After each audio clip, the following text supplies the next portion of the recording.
Hello, podcast listeners. Did you know just for listening to this episode of JJ Meets World, you might be eligible for some complimentary swag?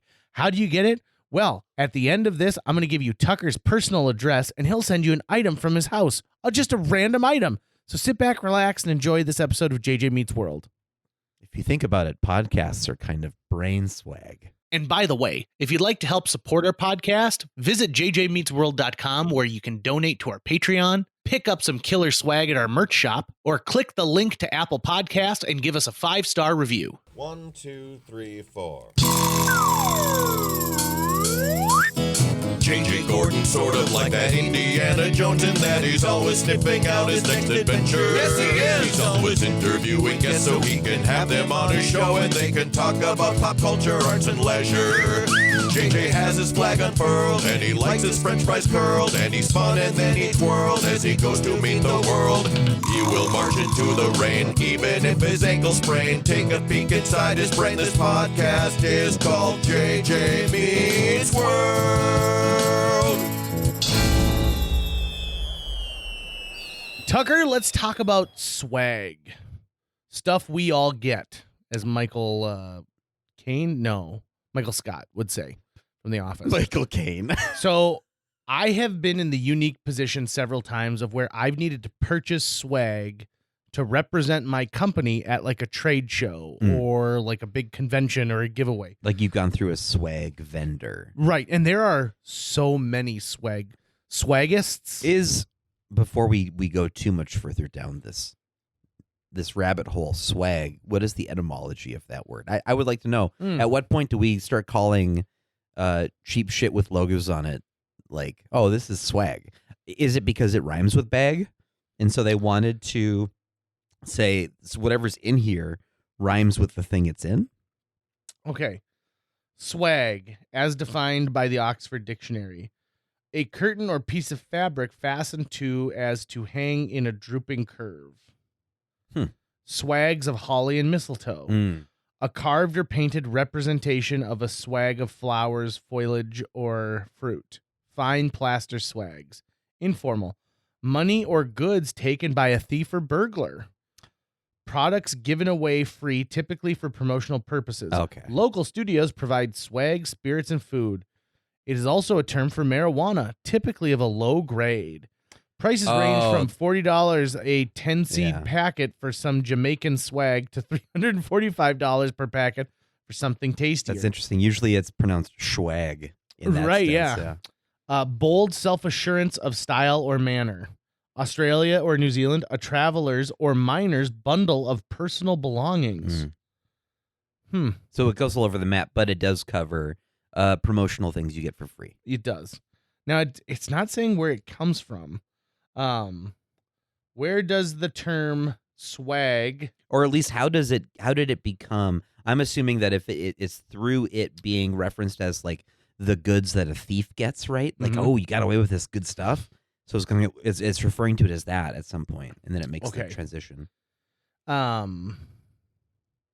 In the 18th century, swag began to be used to refer to goods acquired by unlawful means, a sense in which the following century was joined with bag, referring to an article in which a thief transports stolen goods. Swag bag.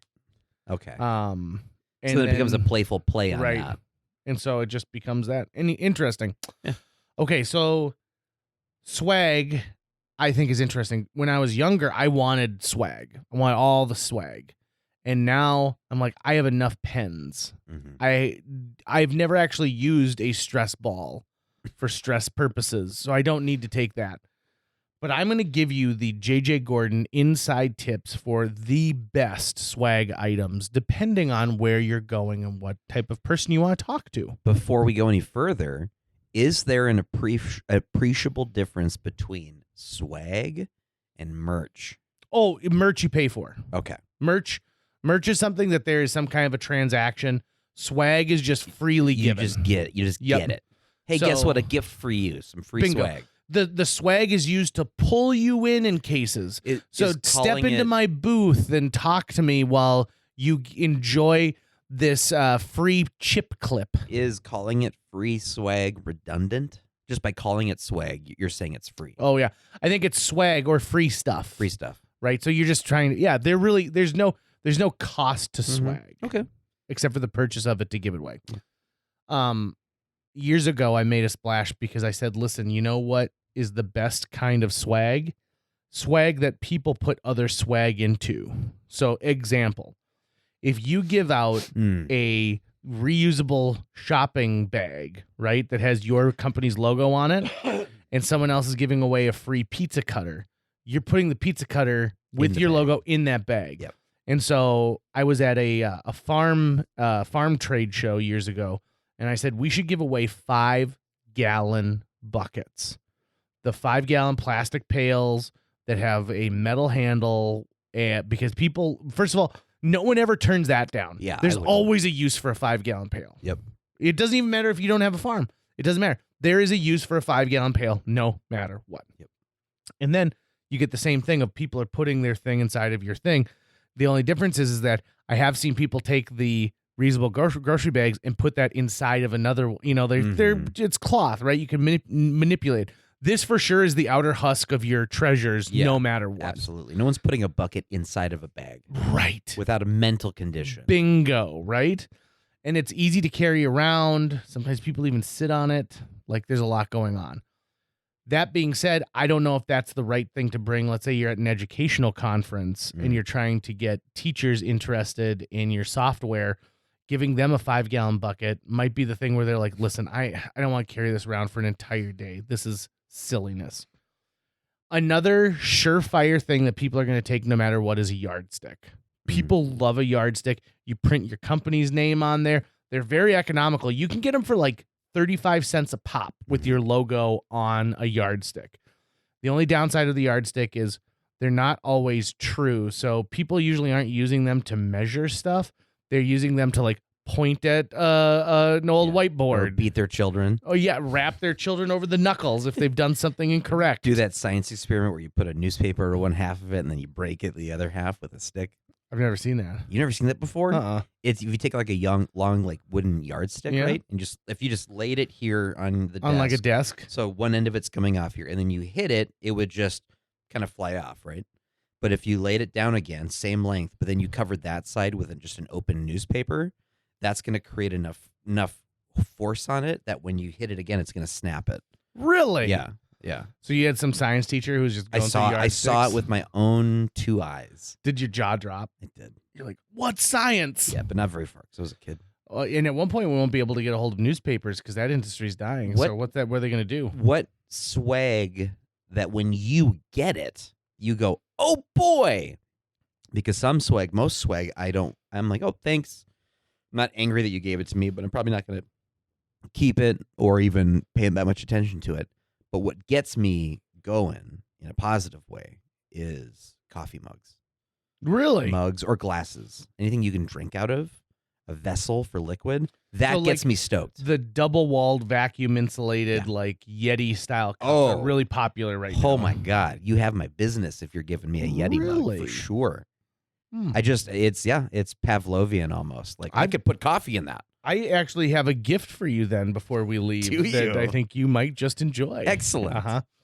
To me, I don't like the things you can drink out of. I've got enough of them. Although one of my favorite pieces of swag was I saw a Dave Matthews concert back in the day, and the first 1,000 people to this festival were given a Dave Matthews Band Caravan Nalgene bottle, and I loved it. And then my dog ate it, and I was very sad. If you think about it, a coffee cup's just a little bucket. And everyone can have it. Everyone's got a use for a little bucket. But then the argument of no one puts a bucket in a bag is completely pushed aside. A regular bucket, not a little bucket. Little buckets go in bags all the time. So hold on, wait a minute. So why are we having to call it a regular bucket? Why can't we just call that a bucket, and then the other one is just a bucket miniature? I think what makes it is bucket the cup shaped like a bucket? It's the placement of any handle. So if the handle is on the side or there is no handle, it's not a bucket. Okay. But it's a cup. But if it's got, then it's a pail. Then it's a bucket. To me, a pail is a bucket without a handle. I mean, really, a bucket is really just the thing that holds, and the handle probably doesn't come into it. Like You get a popcorn bucket. I'm not going to go, well, this is a cup. I'm not going to say that. You're not gonna get that deep. No. Do you remember the I'm song? not going to give attitude to the person giving me my popcorn. Do you remember the song? There's a hole in my bucket, dear Liza, dear Liza. Frustrating song, yes. Because by the end of it, it's like Because it doesn't shove some end. straw, and then what should I cut the straw with? Yep. You cut it with a knife. Well, how It's I an wet the Ouroboros knife. snake Yeah. just eating its Ugh. tail alive. It is. If I want to annoy my wife, I sing that song, and she like it's like someone grinding their nails on a chalkboard. What gets you going then when it comes to swag? Like, Okay, this is gonna sound weird. Magnetic chip clips. So the chip clip oh, yeah. that has a magnet Sure. on the back that I can put on my fridge, so it's available whenever I need to close something. Because it's not always chips. That has a lot of utility to it. I think that those are swell. Now, that being said, if you don't do the one with like the high tension spring, like if you got a floppy one, like I'm throwing that right in the garbage. There's just nothing worse than floppy clips. It's the worst.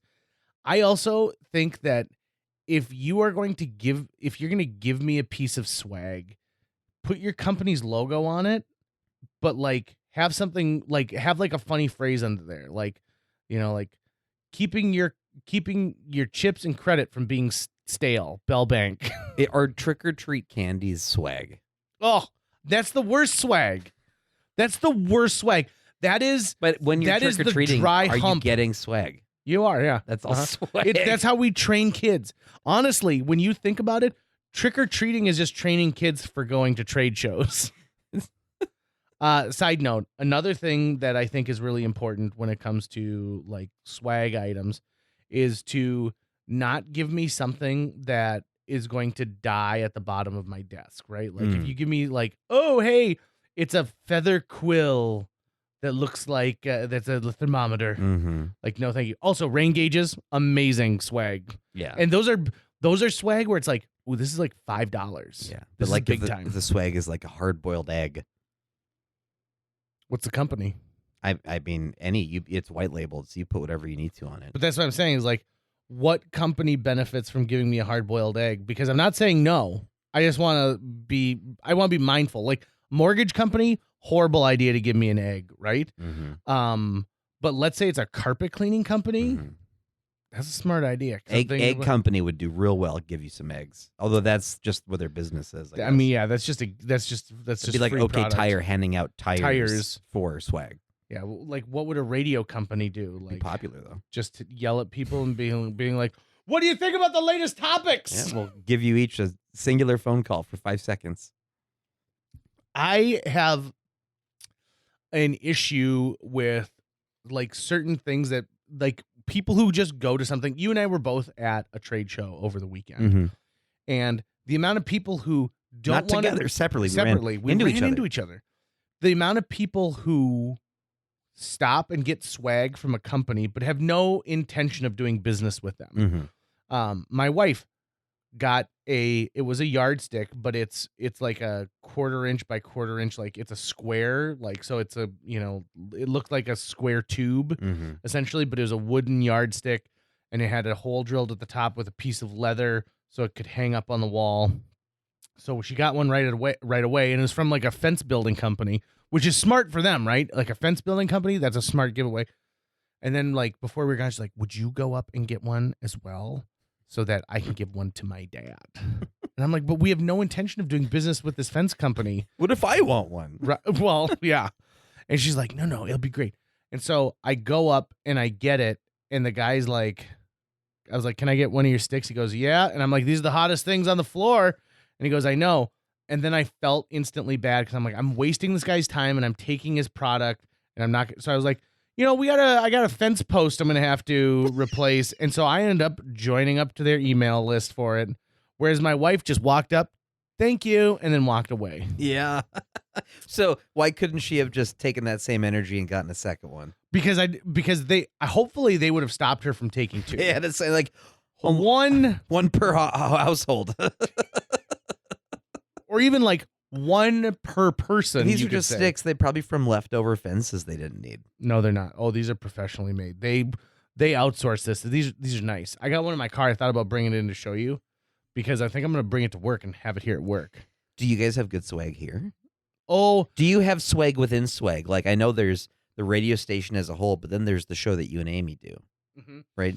Amy and I had pizza cutters for a long time that were really good because we chose a pizza cutter that had a deep dish slicer at the end. So like not only could you cut the pizza, but it had like a crust like slicer with it, which was real nice. That gives me a tangent break off point to Oh, talk about lovely. for a second, but I don't want to stray too far from the topic. Let's see. I've got coffee mugs. At one point I made these keychains that look like little microphones with our logo on them. It looks like a penis. Oh, you know the most popular thing that KFGO has probably ever given away as swag?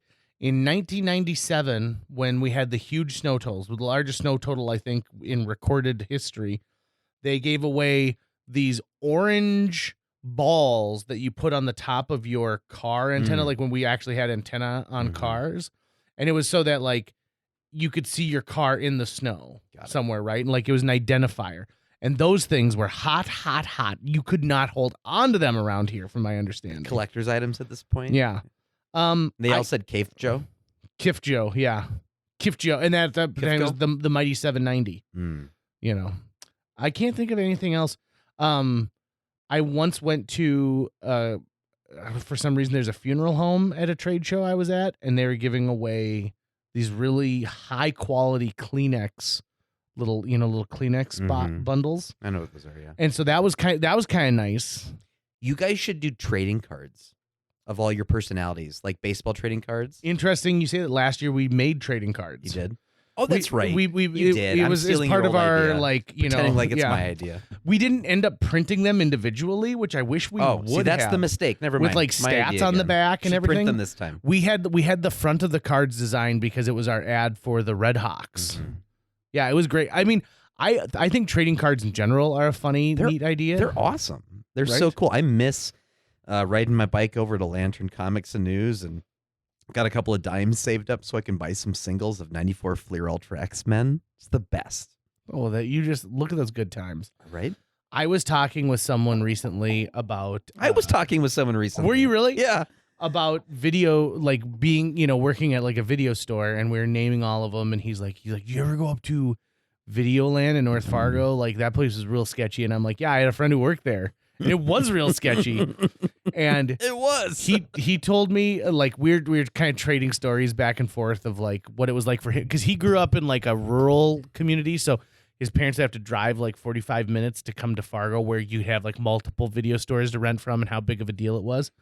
But then he told me this great story about in 2001. I don't know if you'll remember this, but in June we had an insane amount of rain in one day, and it flooded underpasses. It's the only time we ever had water in our basement because just so much water was piling up. And it was a June 2001 storm. And he said, and now he works now here at the radio station. But he said, like, yeah, we used to prank call because they were taking calls live from people who were like, oh yeah, I'm on 19th Avenue North and the underpass by the airport is flooded. You can't get underneath it.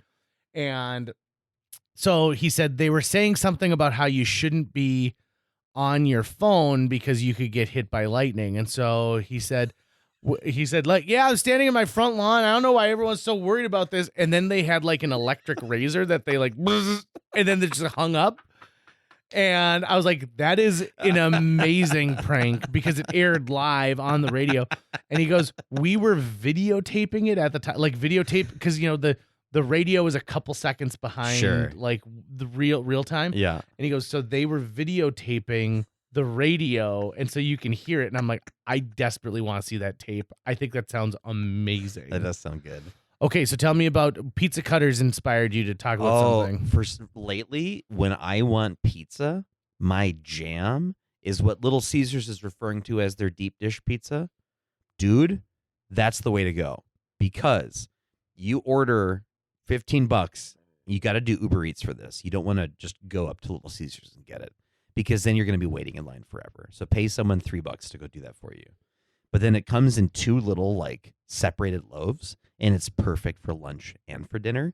That shit reheats in the air fryer so goddamn good. I am really surprised at how much I like this pizza. Like, I can't believe I'm recommending Little Caesars to someone, but I think their deep dish, what they're again referring to as deep dish, because I think if you're from Chicago, you'd be like, this is not deep dish. This is a puffed up hand toss. This is Little Caesars, puffed up hand tossed. Really, really, really good. Close to Casey's good.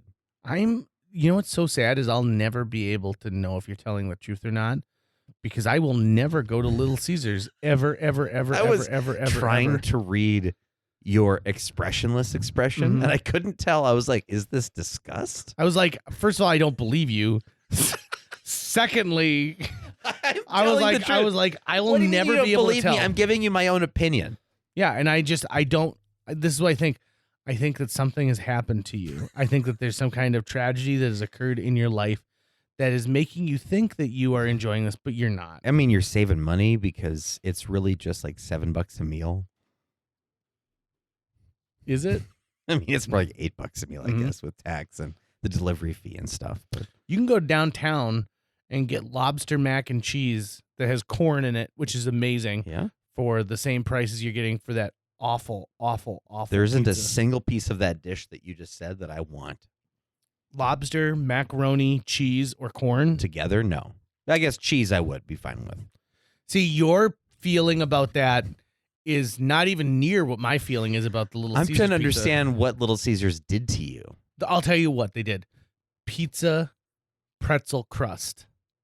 They take that away? That sounds amazing. They advertised that, and the last time I went to Little Caesars, I waited 35 minutes in their drive-thru. That's the issue. That's why you have to Uber Eats it, because you are going to be waiting. And this is before Uber Eats even existed. That's the fucked up. But it's here now, JJ. But so you can't be like, I waited. I'm not. I waited, and then I took one bite. I'm not going to get vaccinated against polio. Why? Well, we didn't used to have it. We have it now, though. Yeah, but we didn't used to have it. You're comparing the polio vaccination and Little Caesars pizza? The logic works. And you should always Uber Eats a Little Caesars order. If you're going outside the standard, some crazy bread or their regular pepperoni. Because they will make you sit in the drive-thru, which is ridiculous. I don't want to be with all of the sad people because then I'd realize I am one of them. Yeah. If I was an Uber Eats driver, I'd be refusing Little Caesars orders. Left and right? Yeah, it's going to totally eat into my cost per hour. They're like, we're trying to figure out which houses to rob. And by doing that, we figure out who's ordering Little Caesars, and we know there's nothing good in that house to rob. You know what's my favorite part about getting Uber Eats delivered to my house? What is that? It's the little serial killer photo they leave on my phone. Oh, yeah. When they leave the food there for me, because I don't want to talk to them at all. I don't even want to know that they're there. But they send that. I bet you have to imagine the amount of those that Uber Eats has on its servers. And if you walk up to my house, okay, so we have a walkway that leads up, and then to the left, and then there's a brick covered, it's like a covered area with brick, and you can go to the left, and there's a doorbell, and there's a light, and there's a storm door, and there's a table that we've put out for food deliveries. There's also a mat. You can look to the right, and there is an exhaust fan from the kitchen and a door that leads into the garage that looks like a door that leads into the garage. I'm going to say 1 out of 5 times they put the food at that door. Yep. And I'm like, how dumb are you, you dummy? Come on. You think that this is the door into my house? You can see it's a garage. Yeah. The thing that drives me... Where do they leave your food? Because right up against the front door, so I have to knock it over every time. That sucks. But I have thought about setting up a box to like one side of it, even with a sign that says "Put here." Feed here. Feed food me here. I wish I had more like one of those mailboxes with like a sliding door in it, like they're feeding a prisoner. They don't want to come into contact with them, so they just... like if Hannibal Lecter was there. Yeah. That's what all of the KFCs used to have. They used to have a thing that... But you know what's the absolute worst is when it says it's here and they send you the photo and it's not in front of your house. It's someone else's house, probably your neighbor's house. Oh, that's never happened to me. That's happened to me twice. Oh, that's embarrassing. And so I had to go over to my neighbor's house and be like, I hope they're not like, why is this guy coming up to the front of our house? Did he just take something from us? You know? Did we get an Amazon delivery that we weren't remembering? That's unfortunate. Yeah. This has nothing to do with food delivery, but it's a story about my wife that now that I know that there are more and more people who listen to this podcast who talk to my wife on a regular basis, you'd think I'd be afraid of telling Jill stories, but I'm not. I'm even more emboldened to do it. of course, I previously told the story of waiting for our to-go food. Mm-hmm. And this story is about Jill in the middle of the night. So on Wednesday night, middle of the night, Jill shakes me awake and goes, "Did you hear that?" And I immediately, like, I'm buck naked, and I go, "What?" And I'm like, I need to defend my castle. Like, there's somebody in my house. I need to, like, Tucker, we were talking about that, 2 bricks. I need 2 bricks next to my bed. One for each hand. And so they're like, and she goes, no, listen. I hear the most guttural. It was like the wail of a cat that I have never heard before. And it's loud. Whoa. And so, and then I hear, and so this cat is making noises. So we both go to the window and we open the window, and it's even louder now. So it's clearly in our vicinity somewhere. I can't tell if it's coming from the front of the house or the back of the house. So Jill pops on a robe, heads downstairs, grabs a flashlight, and does a perimeter check of our entire backyard fence. Okay. And she's shining this LED flashlight, hoping that she'll see, like, the glassy, like, glint of eyes, right? I go to the front yard. I put a robe on, not naked Just anymore. no nakers. I put a robe on, and I take one step out, and I don't hear the meow anymore. And now I'm like, it's 1:30 in the morning, and I'm standing on my front porch. And I'm like, come on, guys. And so we don't hear it. I go back inside. Jill goes upstairs to the room, and we don't hear it anymore. But, like, when we were hearing it, I'm telling you, it was so loud. Okay. And so I'm like, well, if it was in trouble, it's no longer in trouble. If it was dying, it died. Yeah. If it was in heat and, like, trying to show off to, like, a neighbor cat, it's getting stooped. Whatever is happening, right? And so Jill goes, well, maybe it's out here. And she shines a light from our bedroom window in the area in between our house and our neighbor's house, and absolutely, like, shines it into our neighbor's window, a couple, like, windows that's going by. And I'm like, okay, so let's pretend what's going on in that other house. My neighbor is awakened by the sound of this cat and goes, hey, husband, do you hear that? And now someone's shining a fucking flashlight into their house. And I was like, Jill, you can't shine a flashlight at 1:30 in the morning into another person's house. And she goes, they would understand. They heard the cat wouldn't. too. And I'm like, listen, no the one. cat you're hearing isn't in their house. Right. So we go to Costco this weekend. And Costco, if you go into the West Fargo Costco, here's what you see. First thing, electronics, TVs, stuff like that. And then the whole right side of Costco are the things that you don't normally need on a regular basis, right? Like, there's bathroom fans, there's office supplies, automotive supplies. You can get flatware, just it's stuff that you don't need on a regular basis. And then it's meat and bakery at the back end, and then it's all food on the other side. So we hardly ever go down those other aisles, but for whatever reason, we went down one of those aisles, and there in front of Jill is a gigantic flashlight. Like, it looks like an off-brand version of a mag light. Okay. And like a cop light or right, something. it's like 10,000 lumens. Yeah. And so you can test it, and so she turns it on, and it's blinding. And it's like a blue light. It's blinding. Probably use those to, like, light a video with or something. Oh, you know what? Here's the thing. If you used it to light a video, I would be completely white and it would be like trying to tape a friggin' light bulb. Sure. So she goes, I need this. I'm like, it's $30. She goes, I need this. I'm getting this. And so she puts it in the cart. We get out to the car, and it's zip tied into this box.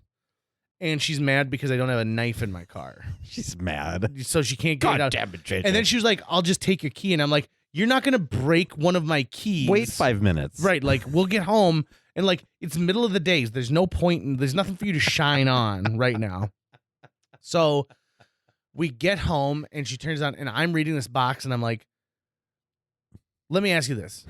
So the flashlight itself is probably, I'm going to say 14 inches long. Okay. So it's a Huge. long, yeah. That's And for all it's- the batteries, I'm and it's assuming, heavy. inside of it? Right. So what do you think the battery situation is in that? Like, you've interact with a lot of flashlights. What do you think a flashlight should have as far as batteries for something like this? Well, if it's that bright, and I mean, I don't remember what the name of the battery would be. That large. The D size? Is it the D cell size? I'm going to guess that one has 4. 4 Ds. Yeah. That makes sense. It has got goddamn 9 double A's. Oh my God. 9 double A's. I was like, why not have 3 Ds? Yeah.